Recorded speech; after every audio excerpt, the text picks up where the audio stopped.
দেশের শস্য ভাণ্ডার খ্যাত বরিশাল অঞ্চলের জন্য আলাদা বাজেট বরাদ্দের দাবি স্থানীয়দের। তাদের অভিযোগ, জলবায়ু পরিবর্তনের ঝুঁকিতে থাকা এই অঞ্চল বরাবরই ছিল চরম অবহেলিত। বিগত দিনের বৈষম্যের কারণে বিপুল সম্ভাবনা থাকার পরও অর্থনৈতিকভাবে পিছিয়ে থেকেছে এই অঞ্চল। তাই আসছে বাজেটে বরিশাল বিভাগের দিকে আলাদা নজর দেওয়ার দাবি বরিশালবাসীর।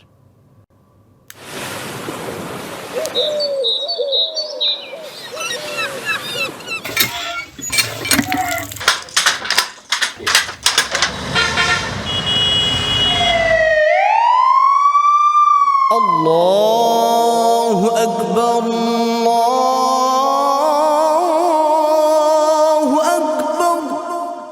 নদী, খাল আর কৃষি নির্ভর জনপদ বরিশাল। এ অঞ্চলে অর্থনৈতিক সম্ভাবনা যেমন আছে, তেমনি আছে নানা চ্যালেঞ্জও। আমি চাইবো যে এবারের বাজেটে নারীদের কর্মসংস্থানের জন্য গুরুত্ব দেওয়া হোক। বাজেটে মূল থাকবে স্বাস্থ্য খাত, শিক্ষা খাত এবং জলবায়ু। যদি আমরা এই শিল্পবান্ধব পরিবেশ বরিশালে তৈরি করতে পারি, তাহলে আমরা খুব সহজেই এই অঞ্চলের যারা বেকাররা আছে তাদেরকে আমরা কর্মসংস্থানের সুযোগ করে দিতে পারবো।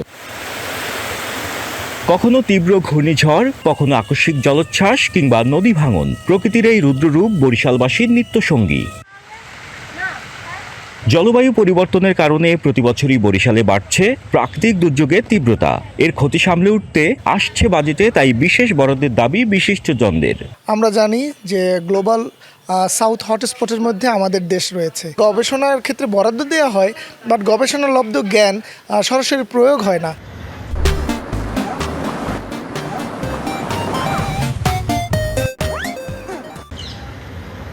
স্বাস্থ্য, শিক্ষা আর কর্মসংস্থানে বরাবরই পিছিয়ে বরিশাল অঞ্চল। এদিকে প্রায় কোটি মানুষের উন্নত চিকিৎসার একমাত্র ভরসা বরিশাল শের-ই বাংলা মেডিকেল কলেজ হাসপাতাল। অথচ সেবা পাওয়াই সেখানে এক বড় যুদ্ধ। শিক্ষা প্রতিষ্ঠানগুলোতে নেই পর্যাপ্ত সুযোগ সুবিধা, গবেষণায় নেই বরাদ্দ, নেই প্রয়োজনীয় অবকাঠামো। স্বাস্থ্য খাত খুব খারাপ অবস্থা, শিক্ষা খাত খারাপ অবস্থা। সেই অনুযায়ী বাজেট হবে। বাজেট নিয়ে কোনো উচ্চাভিলাষী, বাজেট নিয়ে কোনো সুখ শান্তির চিন্তা না করে গরিব বাঁচানোর জন্য বাজেট হবে। শিল্পায়নের ক্ষেত্রেও বরিশাল অঞ্চল অনেক পিছিয়ে। মৎস্য ও কৃষিভিত্তিক শিল্পের ব্যাপক সম্ভাবনা কাজে লাগানো যায়নি সরকারের সুদৃষ্টির অভাবে। দেশের ৬৬% ইলিশ এ অঞ্চলে আহরিত হলেও মৎস্য সম্পদ রক্ষায় নেই কোনো টেকসই পদক্ষেপ। অস্থিরতা আছে জেলে জীবনেও। ধান, নদী, খাল এই তিনে বরিশাল, এটি তো আমরা জানি। ইলিশ নিয়ে কিন্তু কোনো পরিকল্পনা নেই, কোনো বাজেট বরাদ্দ নেই। আমরা এই ইলিশ ঢোকার জায়গাগুলো ধ্বংস করছি। বাজেটে এটি নিয়ে ভাবনা থাকতে পারে, এটি নিয়ে পরিকল্পনা থাকতে পারে, বরাদ্দ থাকতে পারে। নদী বৈচিত্র্যের বরিশাল অঞ্চল হয়ে উঠতে পারত আকর্ষণীয় পর্যটন এলাকায়। কুয়াকাটা ছাড়াও শুভ সন্ধ্যা, নিদ্রা সৈকত সহ 7টি দৃষ্টিনন্দন সমুদ্র সৈকত থাকার পরও কেবল বিনিয়োগের অভাবে কাজে লাগানো যাচ্ছে না পর্যটন শিল্পের সম্ভাবনাও। দক্ষিণাঞ্চল তথা বাংলাদেশের জন্য একটি উন্নয়নের কেন্দ্র হিসাবে পরিণত হতে পারে যদি এখানে একটি সুস্পষ্ট নীতিমালা থাকে বরিশালের জন্য এবং সেই হিসাবে অর্থায়নটাও থাকে।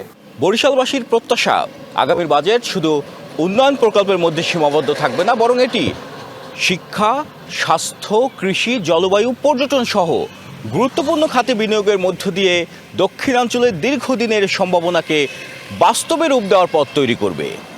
Ziyad Mahmud, DBC news, Barishal.